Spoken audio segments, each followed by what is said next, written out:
श्री परम पूज्य श्री जयदयाल गोयनका जी महाराज की जय हो। जयदयाल गोयनका जी महाराज की प्यारी पुस्तक श्री हमको भगवान कैसे मिले, श्री हरि कैसे मिले से हम अगला अध्याय, पहला अध्याय स्टार्ट कर रहे हैं, जो बहुत एक साधक के लिए बहुत एक प्राणदायक ही मान लो, इतनी प्यारी सी बुक सिद्ध हो सकती है। इसमें क्वेश्चन आंसर हैं जो हमारे केली कुंज वाले गुरुदेव हैं, उनसे डायरेक्ट बातें हिट होती हैं। तो हम बिना टाइम निकाले हम अगला अध्याय स्टार्ट कर रहे हैं। पहला अध्याय है इसका श्रद्धा का महत्व, जिसे यह दृढ़ विश्वास यहाँ श्रद्धा हो जाए कि यहाँ भगवान विद्वान हैं, उससे पाप नहीं हो सकता। सर्वतः पाणी पादा में तत्स्रोतो अक्षिणी शिरोमुखम सर्वतम सुरति मल्लोके सर्वमावर्तम तिष्ठति। वह परमात्मा सब और हाथ पैर फैलाकर सब और नेत्र, सिर और मुख वाला और सब और कान वाला है, क्योंकि यह संसार में सबको व्याप्त करके स्थित है। वहाँ सरकार के गुप्तचर हैं, यह विश्वास हो जाने पर सरकार के विरुद्ध कोई कार्रवाई नहीं होती। इसी प्रकार भगवान सर्वत्र हैं, विश्वास हो जाने पर भगवान के विरुद्ध कोई काम नहीं हो सकता। इसी प्रकार महात्मा के विषय की बात है, श्रद्धा कैसे हो। पहला प्रश्न है, श्रद्धा कैसे हो। उत्तर है, श्रद्धा होने का पहला उपाय भगवान से प्रार्थना करना तथा दूसरा उपाय आज्ञा का पालन करना। शास्त्र के आज्ञा पालन के शास्त्र में श्रद्धा होती है। बालक को पहले बिना इच्छा के ही विद्यालय भेजते हैं, फिर उसकी रुचि हो जाती है, बाद में इतनी रुचि हो जाती है कि घर वालों के रोकने पर भी नहीं मानता। इसी प्रकार कोई भी काम हो करने से श्रद्धा होती है। इसी प्रकार भजन करते करते भजन में, महात्मा की आज्ञा पालन करते करते महात्मा में, और सत्संग करते करते सत्संग में श्रद्धा हो जाती है। कर्तव्य पालन करना ही अपना उद्देश्य बना ले, इसके फल की ओर नहीं देखे, चलता रहे। अपना जो देह बना ले, कटिबद्ध होकर तत्परता से उसका पालन करें। अपनी ऊंची स्थिति हो तो उसकी ओर भी ख्याल नहीं करें।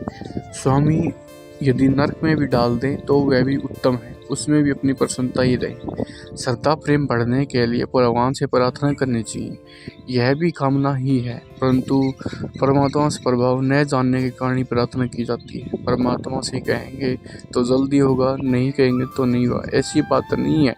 कर्तव्य पालन करने से प्रभु स्वयं ही करेंगे, भगवान सब अच्छा ही करेंगे, अच्छा ही करते हैं, और इसकी ओर भी लक्ष्य नहीं करना चाहिए। हमें तो यही देखना है कि यहाँ हमारा काम प्रभु की सम्मति के अनुसार हो रहा है, उसी पर भार रखें। उसी से भी ऊंची बात यह है कि अपने स्वार्थ की बात प्रकरण ही न लाएं, बस केवल अपने कर्तव्य का पालन करता रहें। ईश्वर की भक्ति सबसे बढ़कर है। अद्वैत सिद्धांत के प्रचारक शंकराचार्य जी ने कहा है कि सेवक जैसे स्वामी की आज्ञा का पालन करता है, उसी तरह भगवान की आज्ञा का पालन ही भक्ति है, तथा प्रभु को स्मरण रखना और भी उत्तम है। भज धातु से भक्ति बनती है। आज्ञा का पालन और सेवा स्मरण यही भक्ति है। जिसमें आज्ञा का पालन नहीं होता तब बड़ा दुख होता है। आज्ञा का पालन नहीं होने पर रोना ही साधन है। फिर भविष्य में अपनी गलती को सुधार कर खूब सावधानी से आज्ञा का पालन करना चाहिए। असली बात यह है कि आज्ञा का पालन न करना साधक में रुकावट है। यह अश्रद्धा से है। अश्रद्धा प्रभु के गुण प्रभाव न जानने से है। प्रभु दिखते नहीं तो कैसे विश्वास करें। शास्त्र तथा महात्मा कहते हैं कि प्रभु इस आधार पर मान लें, पर साधन तेज कैसे हो। दृढ़ विश्वास से जितना अधिक विश्वास होगा, साधन उतना ही तेज होगा। यह विश्वास हो जाए कि भगवान है और मिल सकते हैं तो साधन तेज हो जाए। भगवान तो वास्तव में सब जगह है ही। यह 16 आने विश्वास हो जाने से ही प्राप्ति हो जाती है। यही बात महात्माओं के विषय में समझनी चाहिए। श्रद्धा कम हो या न हो तो भी भगवान की आज्ञा का पालन करना चाहिए। किसी भी निषिद्ध कर्म से निकट भी नहीं जाए। उनका हो तो हर एक प्रकार से त्याग करें। हठ से, भय से, लज्जा से, किसी भी प्रकार हो जाए त्याग करें। ईश्वर न दिखे तो भी मानना चाहिए। साधु महात्मा शास्त्र कहते हैं, अतः इस बात पर जोर लगाएं कि भगवान का प्रत्यक्ष है। वह सब देखते हैं। प्रभु की आज्ञा का पालन, भजन इत्यादि करना चाहिए। रोगी रोग की निवृत्ति के लिए विश्वास करके अरुचिकर होने पर भी कड़ी दवा का सेवन करता है। दवा से रोग मिटे या ना मिटे, परंतु यह बहू का रोग तो भगवान के भजन से मिटेगा ही। मन नहीं टिके तो कोई बात नहीं, आनंद नहीं आए तो कोई बात नहीं, चाहे मन को अनुकूल न लगे तो भी भजन करता ही जाए। यह औषधि तो निश्चय ही लाभ करने वाली है। फिर श्रद्धा प्रेम की तो बात ही क्या है। मयूर ध्वज तो को यह विश्वास था कि वे भगवान ही आए हैं। कहा कि शरीर काट दो, ऐसा मौका फिर नहीं आएगा। शरीर कट रहा है, उनकी आनंद का ठिकाना नहीं है।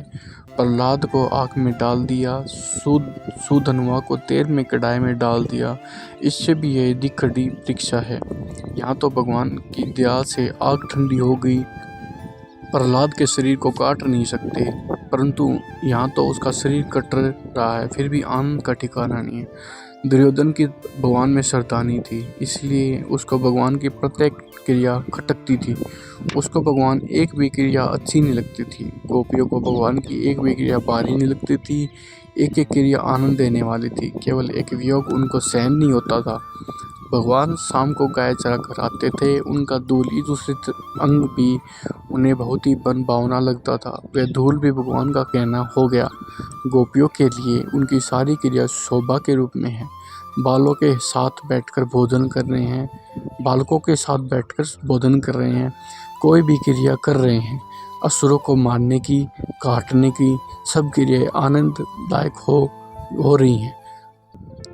एक भी क्रिया नहीं है जो उनके आनंददायक न हो। जिन पुरुषों की भगवान का पर श्रद्धा है, उनको उनके दूषण भी भूषण दान पड़ते हैं। जैसे भगवान को कंस को मारने जाते हैं, धोबी को मारकर कपड़े छीन लिए, परंतु उनके प्रेमी श्रद्धालु को उनकी यह क्रिया खटकी नहीं, अपितु आनंददायक ही थी। पुत्रा को मारा, श्रद्धालु तो उनकी यही कहेंगे कि उद्धार किया। जितने असुरों को मारा सबका उद्धार हुआ। श्री राधे श्याम। अगला अध्याय आएगा भगवत प्रेम की विशेषता, उसके ऊपर क्वेश्चन आंसर आएंगे। जय श्री राधे श्याम।